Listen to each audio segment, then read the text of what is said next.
it's incredibly important at this moment in history to have these safe places, to have these safe conversations, and I'm just very appreciative. And I've done a few events in the last few days, and I feel kind of more and more precious to be able to discuss issues that other people don't want us to discuss. So thank you for that. I'm going to just address Issa with some questions that he can kind of answer about life on the ground at the front line, because he's very much in the front line in H2 in Hebron. So Issa, my first question really is the reason we chose to work together is that there are not so much kind of cultural activities going on in Hebron, but also the fact that Hebron is a kind of petri dish, like a microcosm that so easily explains the idea of apartheid. And I just wanted you to speak to your experience, how you understand apartheid and how, physically and mentally experience that. Apartheid is that I live under the Israeli military law without basic human rights. By the military law, I am guilty until I'm proven innocent. And the military law, I can't complain about Israeli politicians, incitement against me. I can't complain about the Israeli soldiers, about the Israeli settlers, or the Israeli government. So I live under military law, where Israel controls all aspects and details of my life, from electricity to water to import to export to medical access to everything. On the other hand, the Israeli settlers who live just a few meters from my house, they are under the Israeli civilian law. About that, we get a special bad treatment because we are Palestinians and we are trying to ask for our rights. But this is what is apartheid. For now, Adam, it's more than apartheid, it's even supremacy. They feel that their life is more important than mine. They feel that I don't deserve life. They see us as human animals who are seeking shelter and food, and they see themselves deserve all rights given to all human beings. So they want to be in a different layer. I see it, I hear it, and I live it all the time, Adam. Mm-hmm. And Issa, I wanted to ask you, because when we formed the NGO now over 2 years ago, we decided to focus on protecting the olive trees, that surround your house, but also in the rest of the occupied West Bank. And I just wanted to ask you, particularly since October 7th, about the safety not only of the trees, but of you, and how that feels. Has there been a change? To be very honest, we were living in a very bad situation before October 7th.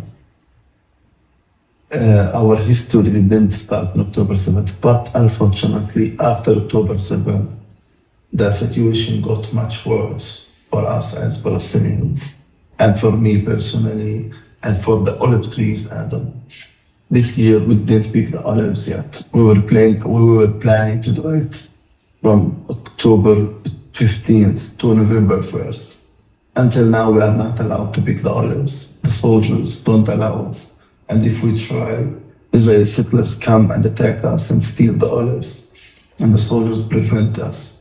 So instead of protecting us from the violent terrorist settlers, the Israeli military prevented Palestinians from picking their olives. And this is on one hand. The other hand, last year, we were not allowed to pick the olives. We were organizing a pick campaign, and many people from all over the world were they applied to come and have the joy of being in an olive harvest campaign with the Palestinian people, because it's not only olive picking, it's sharing stories, it's feelings, it's cultural events, it's everything. And the olive tree for us is the symbol of ownership of that land. It's the symbol of the facts that Palestinians will exist, and that the tree is all year green, and that's what we want as Palestinians, that we want to stay with hope, with our dream of freedom and justice and equality. So the olive tree gives us hope, gives us energy, and we know that the olive tree is very strong, and it's rooted deep on the ground, and nobody can approach it, and with or without water, it gives fruit. And this is the Palestinian people. We try to keep our morals, our principles in non-violence resistance alive, in spite of the atrocities and the apartheid and the occupation and the oppression, and now the fascism which is coming to us from the Israeli government, and now even from the new American American president, Mr. 47. I think the final question I want to ask is something we discuss often, but just addressing this audience is, what can we do? I usually don't like to tell the people what to do. I ask them to be creative, to learn more and more, and think about concrete actions to make the Israeli occupation and apartheid costly and level up Palestinians. So on one hand, we want to make the occupation costly for the occupiers and for the settlers. On the other hand, we should boost Palestinian voices, Palestinian economy, Palestinian education, Palestinian voices, Palestinian students. So this is what I want in my philosophy, that leveling up Palestinians to bridge the gap between the Israelis and the Palestinians. In that way, we can make peace in the future, I hope. Thanks, Issa. And I just want to again congratulate you. Issa recently won the alternate Nobel Peace Prize. And I think I just need to say that Issa is literally emblematic of the idea of existence as resistance, because the reality on the ground of Issa is surrounded by illegal Jewish settlers, and it's from the moment he gets up in the morning to the moment he goes to sleep is a struggle of existence. So I salute you, Issa, and I know it's the middle of the night, so thanks for staying up, and we'll let you go to sleep now. Thank you so much. Thank you, and good night. You never lose hope. Be united and be active, and we need you. And every action you do is very important for us. Thank you very much, Adam.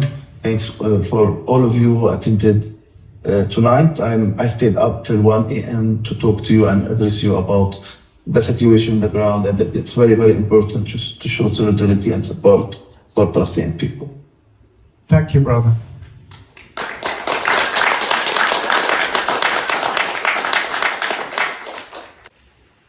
This project all started when I first met Issa, and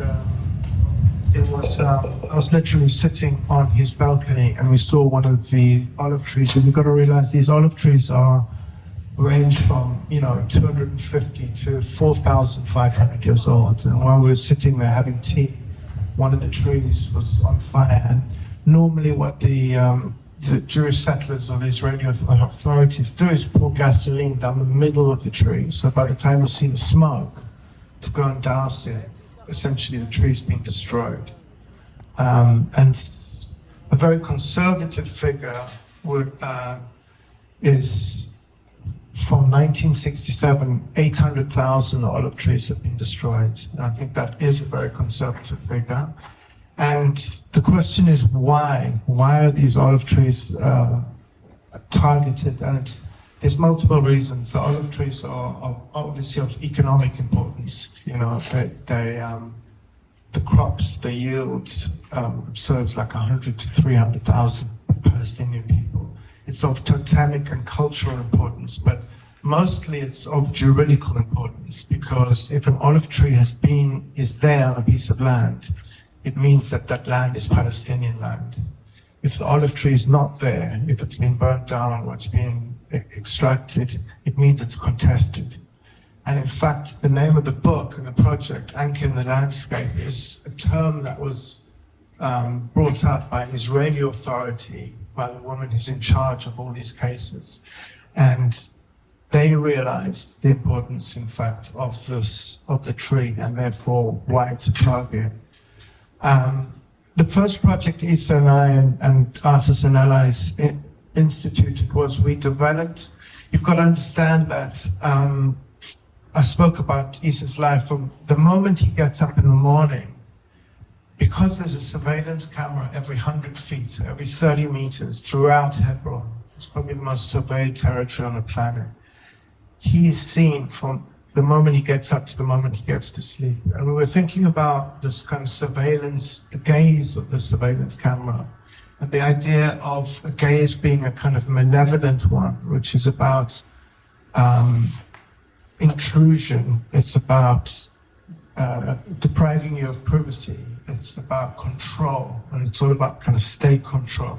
And we were thinking of a possible version of counter-surveillance, what could constitute a benevolent gaze. And we came up with the idea of developing small little cameras that we could place in various olive groves around occupied territories that would live stream images, to outside, so that people could somehow partake in the protection of these things. This is just a video of one of the cameras, and we worked with numerous institutions around the world that broadcasted either on the wall in the institution as well as on their websites, and this went on for a number of months. We worked with, for instance, Forum in Amsterdam, and this was their website, and this was moving, and you can see there's a timestamp of it. It went 24 hours a day. And then obviously the kind of press that generated is really important, because it just, the idea of the olive tree being a target and was new to a lot of people. And I think it speaks to the conflict in a very particular way. I think what we also need to think about when we think about the role and the politics of nature in the history of Israel and Palestine is, I went to a Zionist Jewish school as a kid in apartheid South Africa, and there was always a blue little tin when I walked in. It was in the J&F, and it had a little slot, and you put your little piece of money in there. And the Jewish National Fund, since 1948, they planted 240 million transplanted pine trees, which are not indigenous trees. And that went under the slogan we learned at school of making the desert bloom, right? So alongside the slogan of the land without people for a people without land, there was always making the desert bloom. In fact, I went on something called Opang, which is a kind of birthright thing at the age of 14, and I planted one of these trees.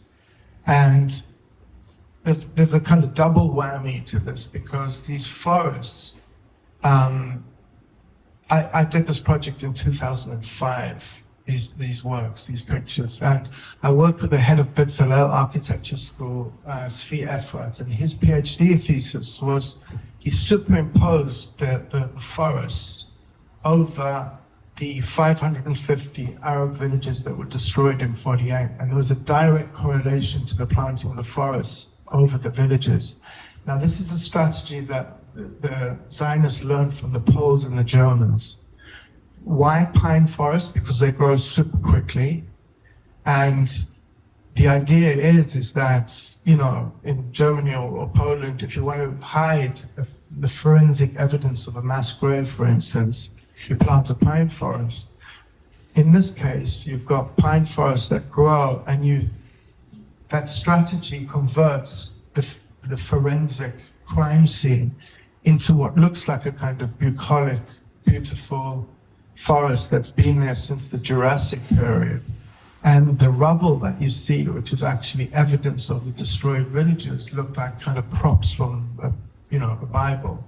And then the triple whammy is the naming of these forests, which are the forests of the 6 million, also the Saints forests. So they are imbued with this idea of memorial.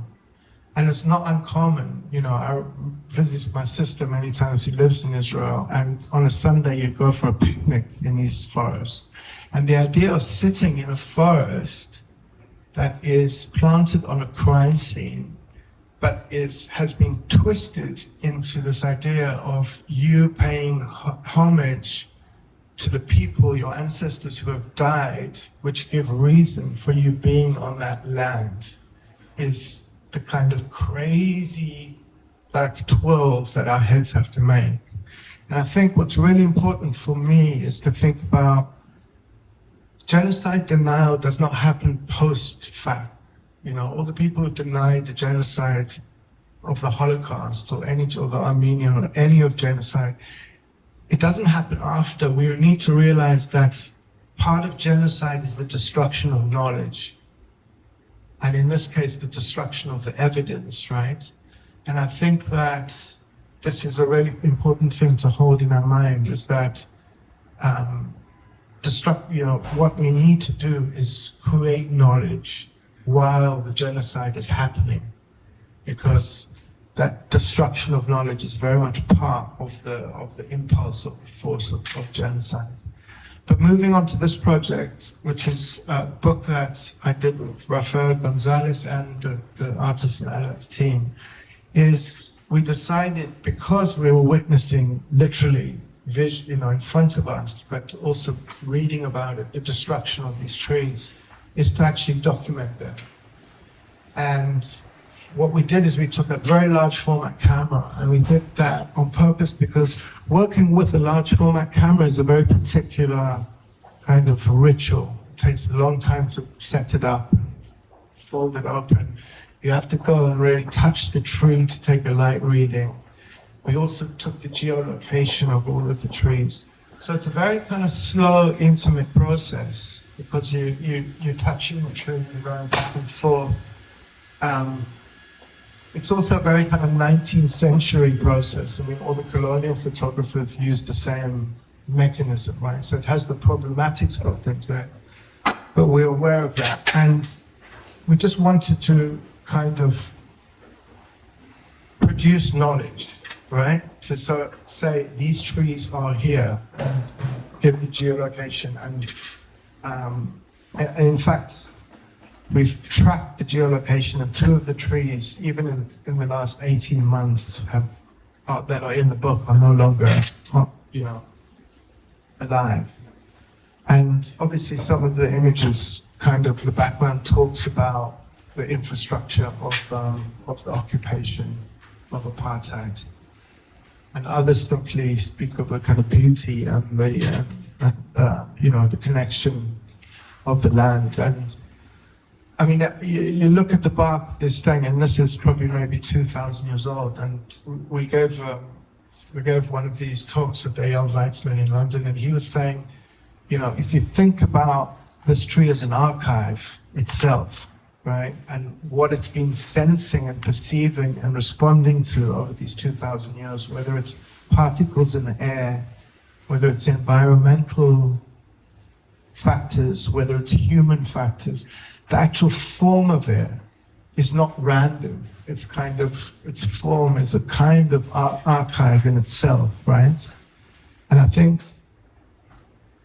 to get to a really personal story, is my mother was you could perhaps call it like a second generation Holocaust survivor. Her mother just escaped from the Pale in 1933, and she was an ardent Zionist. She really believed in, the safety of the Jews needed the nation state of Israel. And I remember taking a number of these prints to her before she died. And the question we discussed together was, why would people who feel that they have a right to the land, whether it's biblical, or a deep love for the land, if it's not religious, why on earth would they destroy the oldest indigenous citizens of that land, something that's 4,500 years old. What kind of aggressive impulse would do that? Would kind of lead somebody to do that?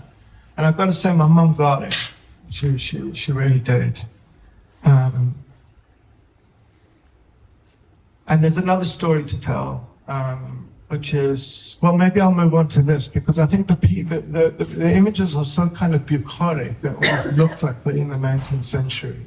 And I think there's something, the kind of calm in the pictures belies the actual process of making them. And I just want to show a little video that I filmed with my phone of the settlers that live right next door to Issa. And what the settlers do is they send their kids out. They send under 18-year-old kids. And luckily I was working with Rafael, who's a technical genius and super focused to a mad degree. And my job was mostly fending off these kids who are armed with kind of wooden and metal sticks and stones. And so when you look at the calm of this, but I just want to show you this video, which is slightly disturbing. And I just edited together a few little minutes of it.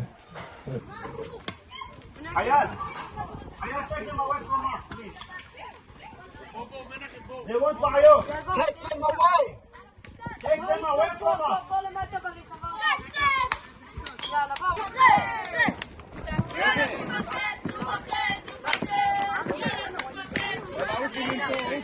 It's enough, man. They're throwing stones. Look. What are you doing?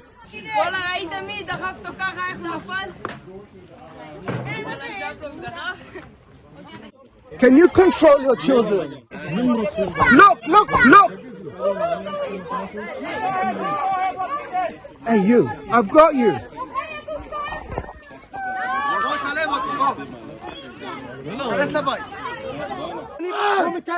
انت عربي متخوف ها؟ انت عربي كذاب كذاب كل عربي كذاب ها؟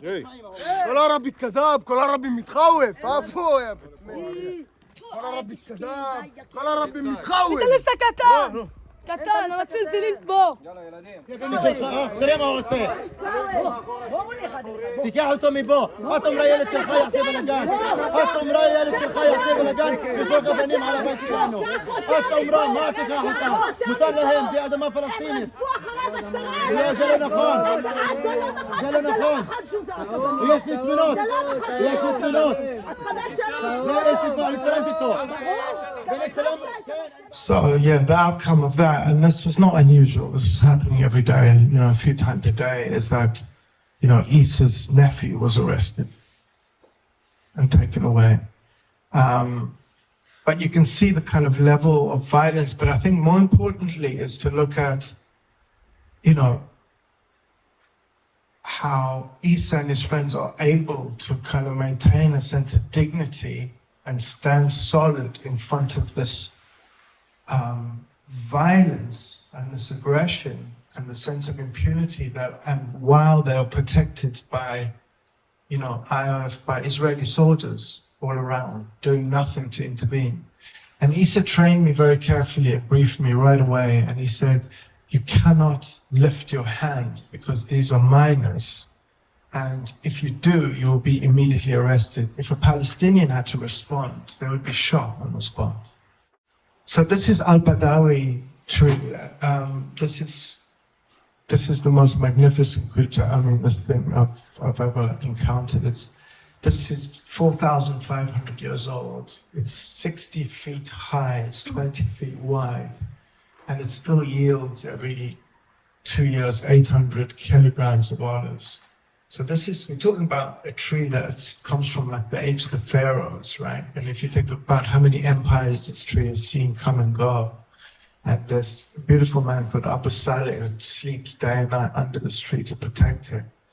But and one of the questions somebody asked to me in one of these presentations in London was, has this kind of somehow changed my relationship to nature? And I thought about it deeply, and I thought about, I grew up in suburban suburbs of Johannesburg in South Africa, which were all white. I grew up with a mowed lawn and a swimming pool in the back. And yes, there were trees, but I didn't pay any attention. And growing up in Africa, I had very little, when I think about it, relationship to nature. And when I think about my sister who moved, ironically, who lived in a suburb of Tel Aviv called Zichron Yaakov, and we worked out, I've got a very dear friend called Zaina Dura, who's a well-known Palestinian filmmaker. And her great-grandfather, that was her land, that the Rothschilds bought, right? So the irony of my sister living on my friend's land, and my sister's house in the front is a mowed lawn, and it looks like a kind of New Jersey suburb. But I say this because this was actually the first time that I really understood or began to understand a relationship to nature and to understand the profundity of the indigenous population's connection to nature, not only to olive trees, as we know, but I think Issa referred to the kind of depth of the roots of this thing. And I think, you know, how the olive tree stands in for the sense of kind of resilience and power, but also it's very important to remember its juridical importance at this moment.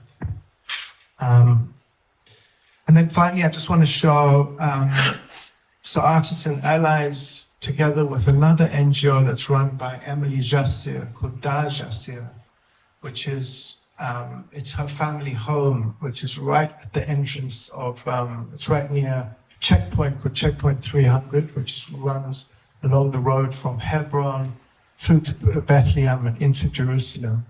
And Da Jassir is about 100 meters from the apartheid wall, one of the gates. And but Emily is unbelievable. For the last 10 years, she's run a residency program. So people go to Da Jassir, stay there and produce work. And we organized this exhibition at the Biennale now in Italy together. And it features a lot of the work of artists, Palestinian artists and international artists, but majority Palestinian artists who did residencies at Da Jassir. And I think what was really beautiful about the show, and you know, there was so much kind of anxiety during the Biennale with the kind of tension and this polarized, tribalized kind of language that was going on, is the tone of the show was very gentle. It spoke about the land, relationship to the land, the reclamation of the land, because Emily's center, you know, has an olive tree and other kind of vegetation, indigenous vegetation in the thing. Every time there's clashes, all these tear gas canisters get pulled into the garden and poison the land. So a lot of the projects are about how to kind of literally extract poison, not only, and metaphorically, right? And how to do that. And I think this, you know, I think that, I don't know, for me, and reading the reviews of the show, I think this worked in speaking in a very quiet tone, and how to address this thing with a, you know, in a gentle timbre, in a way. And I guess the last story I also want to tell is a personal one, because I've worked with photography for kind of over 25 years, and I always struggled with it. I always struggled with this, you know, I worked in a documentary mode in the beginning, so it was very much like a white man going into exotic spaces, extracting, right? And then bringing it back to Europe and kind of publishing it, whether it be in a gallery or a magazine or a book. But it was very much attached to this kind of extraction value, kind of colonial, patriarchal gesture. And in this project, I took a pile of pictures and I showed it to my 11-year-old boy, Marlo, and he spent like 20 minutes looking at these pictures. And he said to me, "They're really beautiful, Papa." And I said, "Thank you." And he said, no, I mean the trees. And it kind of totally summed up. And it was the first time I really felt comfortable with this medium, because I understood it as just a conduit that is able to bring something from somewhere else and let somebody access that. And it just felt like, for me, it just made the medium kind of suddenly made sense to me. And I think it's important to point out that, well, you know, the sales of these prints paid for the Biennale, but also there's a structure where, any further sales goes back to the community and back to kind of protecting the trees and protecting the community, and that's really important. And I think, again, doing the show, I mean, I've learned so much from Emily, sometimes in really brutal ways, but, how to act as an ally. And I think that that's something that's not part of the art world that I engaged in for 20 years. It's really not. It's really about the cult of personality, and this is something that one has to get rid of if you're going to work together, really. And I'll just briefly explain, we're now working on a kind of third iteration with a nano satellite company that's just been developed, and it's an open source company, and it's unbelievable. They developed satellites like the size of a loaf of bread, and they go up and they operate at a kind of they orbit the Earth, but quite close, and they render and send out the highest resolution images, much higher res than those huge satellites you see, which cost $1 billion and, get sent up. And they've sent hundreds of these up now. They've got 300, which literally form a circle equidistant from the Earth all around. So when the Earth, every time 24 hours the Earth turns, it literally scans the whole surface of the Earth. And so what we're able to do is to go in, because we have the geolocation of each of the trees, is on a daily basis to check on the health and status. And it also kind of, the satellite, I don't know quite how it works. We're working with kind of AI data analysts that speak another language, but it's also, they're able to kind of pierce the surface of the Earth to understand kind of environmental and other issues. But this is what's to come. And that's it, really. I just, oops. I mean, maybe it's kind of interesting to talk about the state of things in Berlin, if anybody wants to know. Yes, and if you can, also explain if it's putting your current project at risk, in terms of funding a project that's supporting Palestine. Yeah, so this is an image of me being arrested last May at a Jewish organized commemoration of the Nakba. And this happened in Oranienplatz. It had full permission from the state, from the police. We all gathered together. This was not a protest, it was a commemoration. There were elderly people, there were little kids. And halfway through this commemoration, the police announced in German, which I didn't understand, that this thing was over. And they did the normal police choreography, which kind of made lines, kettled people, separated them.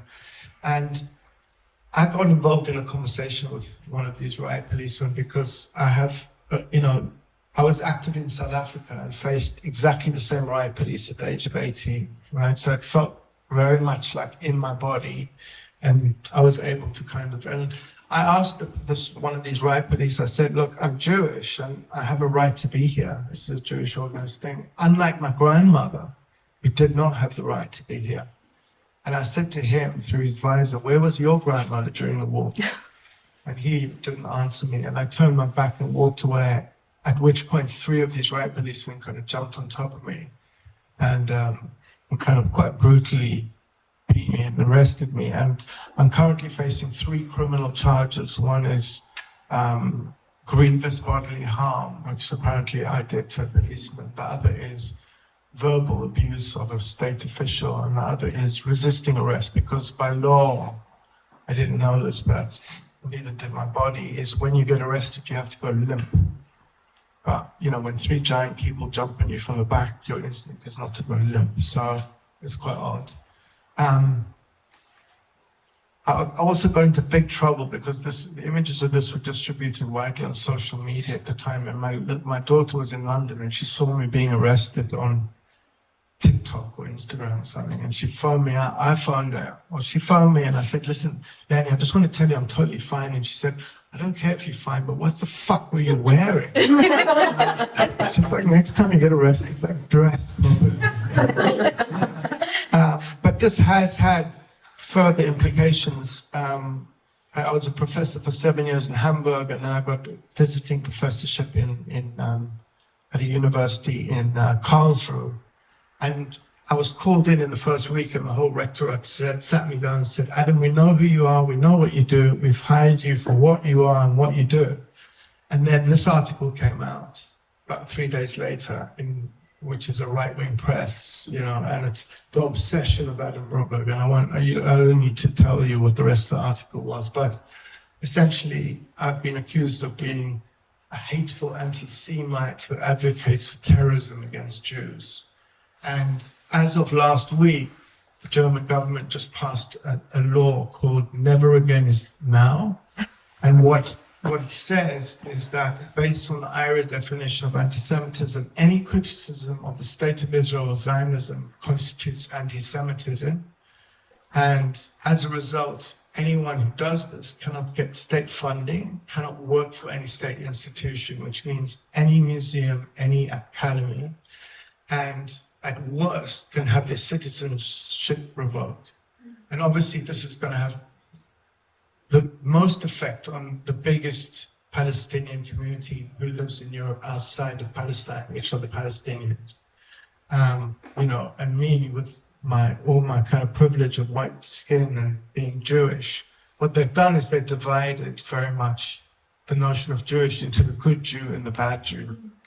And if we look at cases like Marsha Gessen, you might know of her, who was awarded the Hannah Arendt Prize, but wasn't allowed to speak.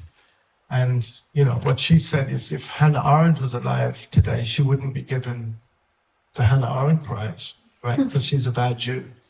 And so when you talk about the effects, yes, I'm not allowed to show any work. We're not allowed to, and there's a thing on Instagram called the Archive of Silence, I think, where it details all the shows and exhibitions that have been cancelled because of this. And there's also a Strike Germany thing where we add, a lot of allies come together to say, look, we shouldn't be, let's get rid of my face, and this image is kind of really interesting as well, because something we've really been talking about, because I'm active on the street as well as in my work and other places. But we talk about the kind of, I've been thinking about this, the way that police work. It's exactly the same. The American police, the Israeli police. We know that the police in apartheid South Africa were training with the Israelis. We know the Americans train with them, even Australians practicing. So it's all the same choreography. And if we think of it in choreography terms, they're following a kind of score, right? And part of it is like what you're doing. You deny the gaze in this instance. So somebody can't see, we can't see them, and it's surrounded by kind of white bodies, right? But then I was thinking about what is the choreography of us as protesters, because we're also fulfilling a certain choreography. And these images, read from my perspective, speak to police brutality that's being enacted worldwide. But from another perspective, I could understand that this is seen as police controlling out of control brown bodies, right? And I think that one thing I was thinking about in this terms of kind of counter choreography in a way is, and I've got hold of a choreographer who's been studying this and saying, could you train us to actually kind of short circuit this so that these images are not produced, which are over and over and produced, which we think serve one function, but actually could, are seen by differing kind of political perspectives as fulfilling another one. And I think, but we're in a very dangerous situation in Berlin, and I think it's not far off from here, where I think that, people talk about German guilt. I think it's not about German guilt. I think it's about German desire. And I truly believe that Nazism never went away. And I think that what's happening in Germany is now the idea of a white Christian state is actually being allowed to be expressed and performed on the bodies of brown bodies or bad Jews or, people who were welcomed, were brought in to do labor, and under Merkel, 1 million Syrians were allowed in or invited in. And this is what we're seeing, and I think it's very similar to what's going on here and what will be increasingly going on here. And I think these discussions are really important, and I think maintaining kind of communication between us, because strategies that are learned on the streets, and literally Solen Ali, which is basically a Palestinian street in Neukölln, essentially has checkpoints on it, very much similar to what Issa has to go through every time he gets into Hebron. And we noticed 2 years ago that outside all the public swimming pools, which are famous in Berlin, there was police vans, and they were asking for people's ID cards. And they were basically ethnically profiling people. And the law was that no two men, brown-bodied men, were allowed to gather in those public spaces. And the other thing that was instituted was that the budget assigned to Neukölln and Kreuzberg, which are traditionally the areas of kind of Middle Eastern and people settled, was cut by 22 million. And what happens when you cut the thing? Who suffers? It's kind of people with addiction problems, single moms, and we've seen that happen where an area becomes kind of ghettoized and crumbles, and it's very easy to then, during an election, point a finger and say, this is the problem, right? So, and I think I think you're all familiar with these strategies, but it's good to be able to share them and talk about it. And yes, this is a daily question, like we've been asked by the Berlin Biennale, whose curator is she's pretty radical, she wants to show this work, and the question is, what's the implications of that, right? I mean, given the law that just came in last week, and also with Strike Germany, we need to make sure that mostly that if the stuff is shown, that any Palestinian participant feels absolutely safe and is kept safe. That's the major priority. And the second thing is, what that law means. It's effectively the end of freedom of speech. It's the end of collective action in public, and it's the end of academic freedom, because things no longer can be discussed freely and it doesn't matter your perspective, it doesn't matter your allegiances. These things need to be able to be discussed in a civil, quiet, gentle way, right? And so at the moment, what's happening is like Zionist voices are allowed to be heard and contested voices are not. And it's not about silencing Zionists, it's about allowing for discussion. And that's being closed down. And it becomes like a Bulgakov novel where the Minister of Culture, Claudia Roth, when she was at the Berlinale, and that you've probably heard about the film that was co-directed by an Israeli and a Palestinian director that won the documentary prize, and she clapped. And the next day she made an announcement that she was clapping only for the Israeli director. And that's where we're at. That's the kind of surreal madness where we're at.